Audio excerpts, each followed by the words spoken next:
मैदान है। कोई भी मनुष्य कोई भी समय पर भगवान शिव का पूजन अर्चन दर्शन कर सकते हैं। और बहुत दिल से एक बात कहना चाहता हूँ, भगवान ने जीवा दी है तो जीवा अगर वर्तते तस्य, इस जीवा पर ईश्वर का नाम रहना चाहिए। क्यों हम लोकाचार करते, क्यों लोगों की बातें करने में अपने जीवन मूल्यवान जीवन को व्यतीत करते, कभी नहीं करना चाहिए। हमारे शास्त्रों में जो पूरे संसार की बातें करते रहे उसको इसकी जीवा को धिक्कार कहा है। दुनिया में बहुत लोग ऐसे हैं पूरे दिन संसार की बातें उनके जीवा पर रहती है। हमारी आदत बदले तो जीवन में बहुत कुछ उपलब्धि हो सकती है, बहुत कुछ हो सकता है। और विचारों में भी भगवान महादेव रहना चाहिए। क्यों व्यर्थ विचारों में है मेरे जीवन को उलझा देते हैं, कभी नहीं। आइए दूसरी बात आगे मैं कहता हूँ। भगवान शिव ने स्वयं ने कहा, महादेव ने कहा है, विष्णु जी सुनिए आप, दोनों पक्षों के सोमवार, शुक्ल पक्ष का सोमवार है और कृष्ण पक्ष का भी सोमवार है।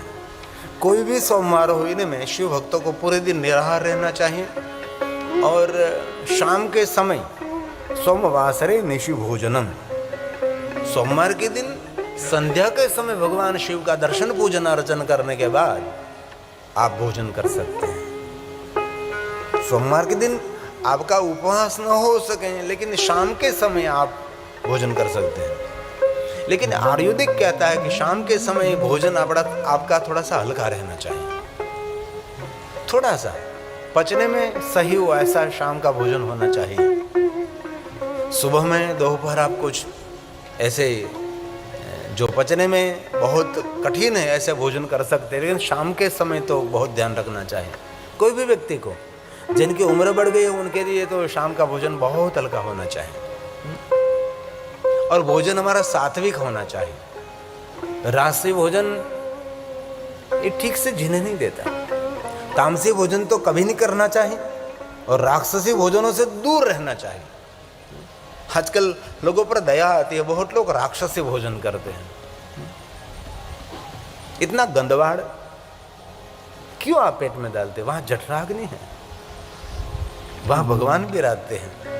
ये हमारा मंदिर है, मंदिर की को गंदा कर देते हम। कहीं लोग नहीं खाने जैसा बहुत खाते हैं। भगवान ने खाने के लिए क्या क्या नहीं बनाया, जरा देखिए तो सर। कभी सब्जी मंडी में जाइए तो देखे तो कितनी कितनी सब्जी है, क्या व्यंजन बना सकते हैं आप। अरे कितनी सुंदर व्यवस्था, कितने भोजन बना सकते हैं। हाँ, हमारे बहुत सारे युवा वर्ग कहाँ खड़े जो अच्छे लोग, जिनको समाज में हम सूर्ण समाज कहते हैं, सूर्ण समाज के लोग कहाँ, उसके युवा वहां कहाँ बैठे हैं। धिक्कार होना चाहिए, ऐसा कभी नहीं। और कल भी मैंने कहा था और बहुत सारी कथा में निरंतर मैं कहता रहता हूँ कि वर्तमान युग में शुद्ध शाकाहारी रहना इस श्रेष्ठ तपस्या है। उससे बड़ा कोई तप नहीं है। भले आपसे कोई भी व्रत न हो सके, कोई भी व्रत न हो सके, लेकिन शरीर को गंदा मत करिए आप। जो कि आप सब तो कथा सुनते हैं, आप सबको तो बहुत अच्छे लोग हैं, आप सभी को तो मैं नहीं कहता, लेकिन ये तो ठीक है, लेकिन बहुत हृदय से मैं कहता हूँ कोई ऐसी वस्तु पेट में नहीं डालनी चाहिए कि जो आपके शरीर को खराब कर दे। आपकी कार खराब होगी तो दूसरी ले सकते हैं आप, आपका टू व्हील खराब हो गया तो दूसरा ले सकते हैं, घर भी खराब हो गया तो घर भी दूसरा बना सकते हैं, लेकिन आत्मा को रहने का घर ये जो खराब हो गया तो दूसरा कहीं बाजार में मिलता नहीं है। एकदम बहुत हृदय से मैं कहता हूँ। इसलिए तम्बाकू, गुटखा, सिगारेट, बीड़ी क्यों पीते हैं, मदिरापान क्यों करते हैं? कभी नहीं।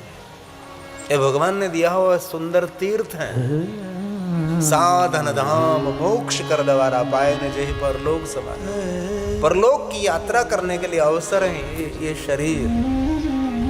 बहुत हृदय से मैं आपको विनंती करता हूँ, जो कि आप सभी तो अच्छे हैं लोग, लेकिन कोई जो सुन रहा है और कोई मेरी बात चुन ले, इनमें से सुनते सुनते एक व्यक्ति का भी उद्धार हो जाए तो हमने बहुत सारे मंदिरों का जीर्णोद्धार किया हुआ समझना चाहिए। एक व्यक्ति का उद्धार बहुत सारे मंदिरों का जीर्णोद्धार है। इसलिए जीवन को गहराई से समझने की आवश्यकता है। इसलिए सोमवार शुक्ल पक्ष का हो, सोमवार कृष्ण पक्ष का हो, कोई भी सोमवार हो, हर सोमवार महादेव के भक्तों के लिए श्रेष्ठ है। सोमवार की बहुत बड़ी महिमा है, शांति देने वाला है, सुमति देने वाला है। सोमवार कोई सामान्य नहीं है, चंद्र संबंधी है। इस दिन अमृत का प्रभाव रहता है। सोमवार के दिन साक्षात शिव जी का स्वरूप है सोमवार, इसलिए सोमवारों का व्रत भी करना चाहिए। सोमवार के दिन विशेष प्रकार से भगवान महादेव का पूजन अर्चन दर्शन करें। सोमवार के दिन ज्यादातर श्वेत वस्त्र पहनने का प्रयास करें। श्वेत वस्त्र शांति देने वाला है। इसमें कॉटन पहनने का प्रयास करें तो मन की बहुत शांति लगेगी आपको। रेशमी वस्त्रों का थोड़ा सा त्याग करें और ऐसे कॉटन वस्त्र पहने तो आपको बहुत अच्छा लगेगा। आपकी मानसिकता, आपकी विचारधारा, आपके रहने कहने श्वेत वस्त्रों से और कॉटन वस्त्रों से बहुत कुछ अच्छा रहता है शरीर के लिए।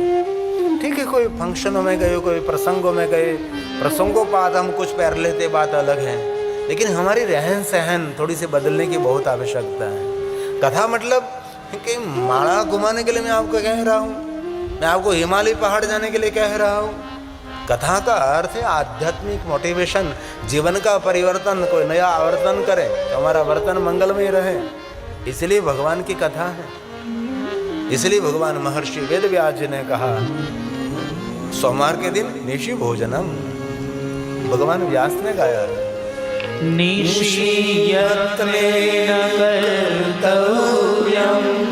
ये सभी श्लोक भगवान शिव जी ने गाए हैं। इसलिए मैं आपके समक्ष गाने का प्रयास करता हूं। ये श्लोक किनके मुख में से निकले हैं? भगवान महादेव के मुखारविंदे से श्लोक प्रकट हुए हैं। वक्ता कौन है? अत्र वक्ता महादेव, भगवान शिव इस कथा के वक्ता है। श्रोता कौन है? श्रोता श्री हरि, भगवान विष्णु जी उनके श्रोता हैं। ऐसे भगवान महादेव जी स्वयं विष्णु जी को कहते हैं। विष्णु सुनिए जरा, आदर के साथ श्रवण करें आप। निशियत्नेन कर्तव्यं भोजनं सोमवासरे उभयोः पक्षयोः विष्णो सर्वस्मै शिव। इसलिए कथा जो सुन रहे हैं भाई बहनों, सबको मेरी प्रार्थना है। हम गुजराती लोग सोमवार के दिन दोपहर भोजन कर लेते हैं। આપણા ગુજરાતી લોકો સોમવારને દિવસે બપોરે એકટાણું કરે, ભલે કરી લેવું, એમાં કાંઈ વાંધો દોષ નથી, પણ બપોરે એકટાણું કરી શકો સોમવારને દિવસે। સોમવારનું વ્રત કરવું। શા માટે સોમવારનું વ્રત? સોમવારનું વ્રત કરવાથી આપણું ચિત્ત ભગવાન શિવજીમાં રહે છે। આજે મારો સોમવાર છે, આજે મારો સોમવાર છે। એક અંદરથી એક આનંદની જ્યોત પ્રજ્વલિત રહે। તમે स्वाभाविक सोमवारનું व्रत करो એટલે આપણું चित्त कहाँ रहे? भगवान शिव जी के पास। इसीलिए हमारा चित्त, हमारा मन, हमारे विचारधारा महादेव के साथ रहे। इसीलिए हम ऐसे व्रत करते हैं। व्रतों का अर्थ क्या है? भगवान के साथ जुड़ने की प्रक्रिया, उसको व्रत कहते हैं। इसलिए हर व्यक्ति के लिए व्रत करना बहुत आवश्यक है। आगे बहुत कुछ सहा है। आदर के साथ थोड़ी सी गंभीरता से कथा श्रवण, शिव महापुराण ग्रंथ की श्लोकात्मक और सूत्रात्मक बात समझने का हम प्रयास करेंगे। इसलिए यहाँ हम संसार की बात करने के लिए एकत्र नहीं हुए, यहाँ हम शिव जी की कथा करने के लिए एकत्र हुए हैं। संसार की कथा तो घर में भी चलती है, किसी को कहना भी नहीं पड़ता। सासू भी वक्ता है, ससुरा भी वक्ता है, और पुत्र वधू भी बकती है, ये भी बोलते रहते हैं। कौन नहीं बोलता? कथा में, घर में तो सभी लोग वक्ता हैं, बोलते रहते हैं। लेकिन यहाँ कुछ शिव जी की हम बात सुनने का प्रयास करेंगे। इस सभी व्रतों में शिव भक्त ब्राह्मणों को भोजन अवश्य कराए। ऐसे लोग जो वैदिक परंपरा का विरोध करते हैं, जो मेरे शास्त्र की परंपरा का विरोध करते, आचार्यों का विरोध करते, सत्संग कथा कीर्तन भगवान के यज्ञ पूजा अर्चन का जो बहुत विरोधात्मक बात करते हैं, उनकी क्या दुर्दशा हो जाती है। यह मेरे शिव महापुराण ग्रंथ में श्लोकात्मक बहुत सारी बातें कही है, बहुत कुछ कहा है। इसलिए कभी नहीं, जो कोई व्यक्ति आध्यात्मिकता से विमुख रहेगा उसका पतन निश्चिंत है, इसमें कोई संशय नहीं। सत्यम सत्यम न संशय। और विद्वानों तो उसको मृत्यु कही, आध्यात्मिकता का विमुख रहना उसको, हमारे आचार्यों ने उसको ही मृत्यु कही है। शरीर छूटना वो तो है ही, लेकिन जब आध्यात्मिकता से आप दूर चले जाते हो वही आपकी मृत्यु है। इसीलिए कहा हर कोई व्रतों में ब्रह्म भोजन करना चाहिए।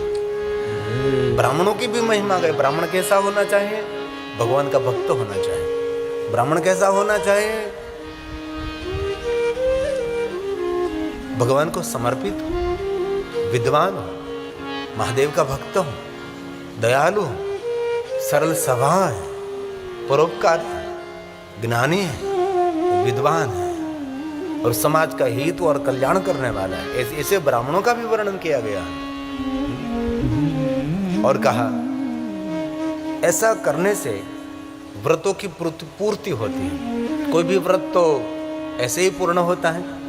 पारिवारिक भोजन, बालिका भोजन, बटुक भोजन, संत भोजन, अभ्यागतों को भोजन, आचार्यों को भोजन, और जीवन में कभी कहीं अवसर मिले दूसरों को भोजन कराने का, कभी देर नहीं करनी चाहिए, कभी नहीं। शिव महापुराण ग्रंथ में तो वहाँ तक कहा है कि आपका नियम है, आप पूजा करते करते कभी खड़े नहीं होते, माला करते करते आप कभी खड़े नहीं होते, ऐसे नियम, कठिन नियम है आपके पास। यज्ञ करते करते आप खड़े नहीं हो सकते, ऐसा कठिन नियम है आपके पास। लेकिन कोई भूखा व्यक्ति आपके द्वार आया है, कह रहा है मुझे कुछ खाना दीजिए, मैं बहुत भूखा हूँ, इस समय कुछ भी नियम हो उसको तोड़कर, उसको खंडित करके दूसरों को भोजन कराना, वो हमारा सनातन का श्रेष्ठ कर्तव्य है। दूसरे सत्कर्मों करने से उसका पुण्य मिलना थोड़ा सी देर लगेगी, लेकिन कोई भूखा है उसको भोजन कराने से जो पुण्य मिलता है तुरंत पुण्य मिलता है, उसमें कोई देर नहीं लगती। इसलिए दूसरों को भोजन कराने में कभी कंजूसाई नहीं करनी चाहिए, हमारा भाग्य खुलता है।